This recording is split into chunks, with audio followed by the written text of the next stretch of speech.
In a busy high school hallway, a varsity basketball player sees an older custodian struggle with a spilled iced coffee and a broken bucket wheel just before a big game. He stops to help, risking being benched and taking heat from his coach, and the quiet cleanup shifts the mood of the whole space. The act reveals the unspoken burdens both carry and spark small changes around the school, without anyone making a big deal of it. Before we dive in, don't forget to like, share, and subscribe. And hey, where are you tuning in from? Leave your country in the comments. I love seeing how far these stories reach. The custodian was mopping around the trophy case when first bell buzzed. She moved the cone, slid her mop under the edge of the case, and brought grey water back to the bucket. Students cut by with backpacks swung wide. A rapper skated under her cart. Nobody looked at her. She scraped gum off the floor with a dull blade and tucked the gum into a pocket trash bag like it was no big thing. She moved like she was folding a shirt.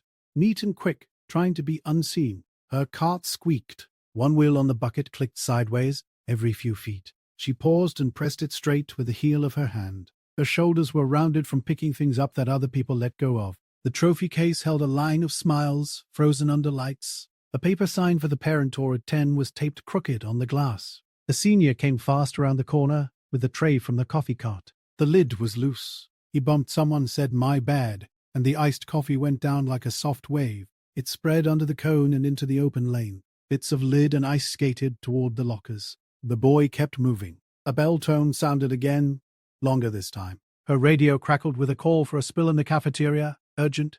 Got a milk situation by the milk cooler. Another voice came on top of it. Parent tour moved up 10 minutes out. Make sure front hall is clear. She looked at the floor. She looked at the cart. She looked down the hallway where a line of fifth graders on a field trip had started to collect, holding hands. She sighed through her nose and pushed the bucket. The wheel clicked sideways again and stuck. A cluster of boys at the lockers started a low chant, soft and mean. Slippery, one sang. Another kicked the cone so it spun and clacked to a stop against a locker. A phone rose, half hidden in a sleeve. The woman bent to right the cone. A cold edge of coffee hit the toe of her shoe. She stayed quiet and kept moving. The tall kid in the varsity jacket saw the mess, and the small wheel buckled on her bucket. He was running late to shoot around. His coach had sent 3 texts with the same words, "Don't be late today. Big game." He had his practice jersey folded in his bag and his mouth guard in a case on a string. He had a good morning going until now. He checked the time on his phone and stared at the text from his coach. His thumb hovered. He could make it if he kept going. The iced coffee had reached the path to the gym doors. The woman had the mop in both hands, and the mop head slapped the floor and slid, not grabbing anything. He caught a look on her face that wasn't anger. It was math. She was counting minutes. He stepped in without a plan and took the mop out of her hands. "I got this," he said. He didn't say her name. He didn't know it. "Go hit the other thing," she blinked at him. "You don't need to, kid," she said. "I can do both." He shook his head. "Tell me where the stuff is." He had a voice like he was asking for a rebound. He jogged to the supply closet and wrestled with the dented door. It stuck, and then popped open with a sound like a cough. He found the bucket of absorbent granules by feel. He grabbed the dustpan with the chipped edge. He took a pair of blue gloves from the box, stretched them over his hands, and ran back. His phone buzzed again, and he let it buzz in his pocket. He bent and scooped ice and shards from the lid into the pan. The cold bit his fingers through the gloves. "Careful," the woman said, and held the pan steady while he tipped it into the trash bag clipped to her cart. She moved the cone to box them in. Someone from the 5th grade line whispered, "They're cleaning." They worked in a rhythm that did not match the rush around them. He shook granules over the slick until the coffee turned to damp sand. He pushed the mop and pulled it. She wrung the head and spun the crank like she was starting a small boat. He moved the mop in long lines, learning the pressure that worked. She took a scraper to a dark patch near the baseboard and knocked it loose. A woman with a clipboard from the office came down the hall, saw the cone, saw the two of them, and said nothing. The chant by the lockers died. The air changed in that hallway. The bitter milk and coffee smell thinned out. Lemon came up in its place. The 5th graders filed past with their eyes big and their feet careful. The boys at the lockers went quiet and put their phones down. One kid sidestepped and took his muddy shoe up high, like he was stepping over a line he could see. Sun leaked through the front doors and hit the wet floor, and it shone. She said thank you in a voice meant for a quiet room, not a hallway. "Duty shift's thin today," she said, almost a whisper. She handed him a paper towel. She slid a bandage from her pocket and stuck it on the tiny cut on his knuckle he hadn't noticed yet. Her hands were dry and cracked along the thumbs. "I'm good," he said. "I should." He looked at the gym doors. "Go," she said. "They'll get mad at you." He shrugged. "They might." He finished one more pass with the mop. At his locker later, he could smell lemon on his hands even after soap. He checked his phone. There were 4 messages. The last one was not a text. It was his coach's name, lighting up. He let it ring twice, then picked up. "I'm late," he said. "I know." "Why?" "Floor was a mess by the front. I cleaned it." Silence. Then, "Get here." He nodded like the coach could see him. He shut the locker. He slung his bag and started running. Around him, small things shifted that week. A freshman he'd seen on the bus stopped in the lunch line, brought a tray back when it tipped, and said sorry to the woman wiping the floor. The science teacher rolled out a box with 2 new cones and a mop head with plastic still on it and set it by the cart with a note that said, "From Teamwork Club."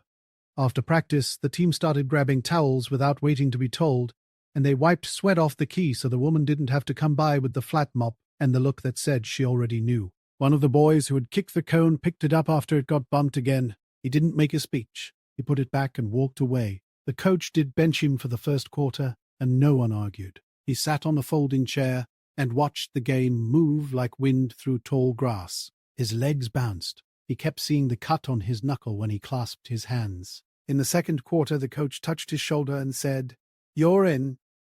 He went in and did his job. After, in the hallway where the lemon smell was back to faint, the coach said, "Text me next time." The boy nodded. He didn't say, "Next time, I won't text either." He did not tell the story at dinner. It was just him and his mom. She came home with a plastic bag from the dollar store and 3 hours of sleep in her eyes. She laughed at a show on her phone and asked about the game.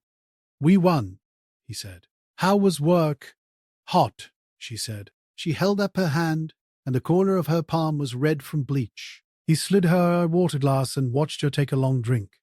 "You still smell like that old gym," she said, smiling. He smiled back and took out the trash. Her burdens did not need to be said out loud to be known. In the morning, the custodian stopped by the pharmacy window on her break and counted 2 coupons and a crumpled bill to make the inhaler for her grandson cost less. She ate crackers from her pocket and scrolled a picture of a boy sleeping under a dinosaur blanket. She rubbed lotion into the cracked places by her thumbs and tried to make the skin stop stinging. She ignored the group chat ping from the cleaning crew because it was another schedule change she could not fix. She finished her crackers and went back to her cart. Teachers started saying hello to her by name. Not all of them. Not all the time. But a few. One asked if the wheel had been fixed. By the end of the week, a small work order ticket was taped to the bent bucket with a staple. A note that read, "Part ordered."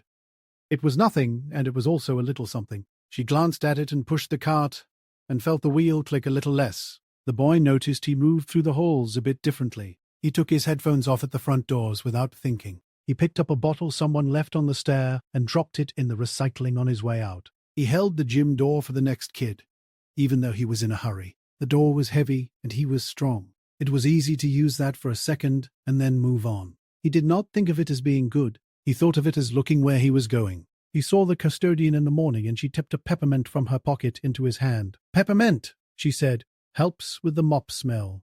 He laughed. "Thanks." He put it in his mouth. It was sweet first and then sharp. He didn't notice he had kept the wrapper in his pocket until last period when he felt it and rolled it between his fingers and then tossed it in the trash. He found out a little more about her without trying. The secretary mentioned a grandson with asthma when a teacher brought by a nebulizer from the nurse. One of the security guards said she had been here for 10 years. The woodshop teacher said she liked the big floor buffer because it was loud and drowned out everything else. The boy listened without asking. He saw a picture of a kid in a dinosaur shirt taped inside her cart door.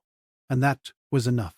He found out a little more about himself, too. He could be late and still be okay. He could miss a few minutes and not fall behind forever. He could choose one thing over another and live with it. He could help someone he didn't know and still be the same person when he walked into the gym. His chest felt light and tight at the same time, which is to say he was growing. He understood that sometimes kindness is a mop and granules and a bend at the waist. It wasn't a speech. It wasn't a post. It wasn't something he needed to explain later. It was a thing he did with his hands while other people were watching and while they weren't. The floor did not say thank you. It just reflected the light a little different. Near 4 o'clock, the sun slipped across the glass of the trophy case and laid a bright square on the floor. It sat there like a small, warm stage. The wheel on the bucket rolled past without a squeak. In the corner by the bucket handle, a peppermint sat wrapped in red and white, catching the stripe of sun.